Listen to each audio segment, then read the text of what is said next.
Hello, Professor Ann. I'm getting ready to do my speech for the summary of Chapter 1, and here's my audience. I have 3 online, and I have 1 in person. Here we go.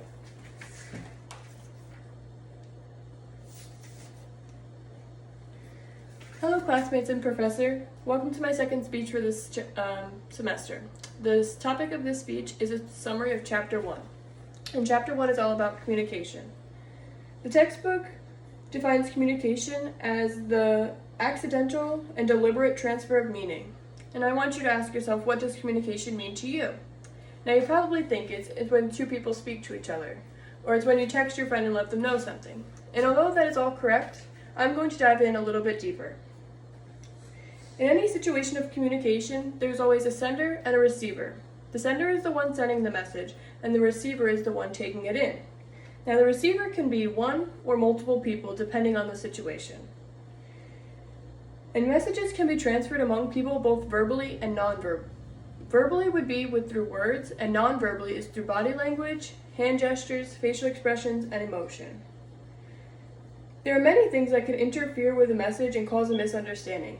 Things that could cause the misunderstandings are things such as noise or the setting that this communication takes place. I'm sure you've been mid-conversation with someone and something comes up and their phone starts ringing and it puts a pause on the conversation. And when you resume, you forgot where you were. Once the receiver does interpret the full message, the feedback is released as a response. And now again, the response could be verbally or non-verbally. The non-verbally could just be through a facial expression or emotion. It is very important to understand communication principles in order to be a strong communicator. In order for us to develop relationships with the people among us, we have to have communication skills. Communication is also unrepeatable and irreversible. And you're probably thinking, well, what does this mean? That means when something is said or the body language is read, it cannot go back and be undone.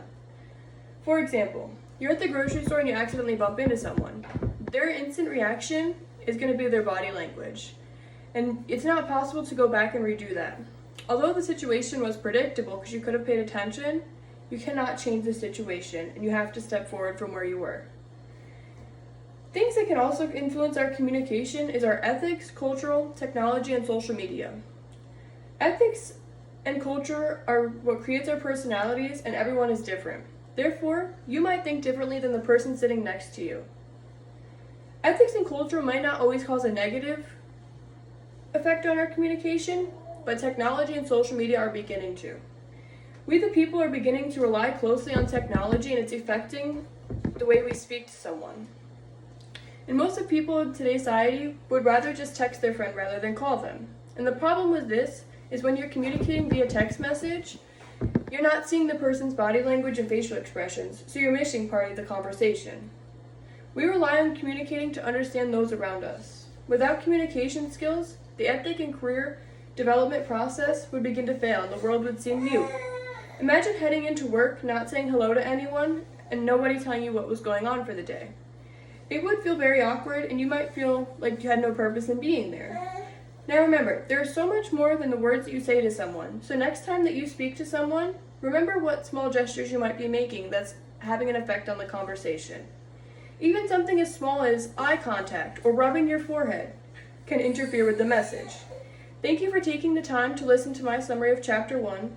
Good luck to all of my classmates on their speeches. I will read them soon. And I have 1 audience member here, and I still have the rest right here.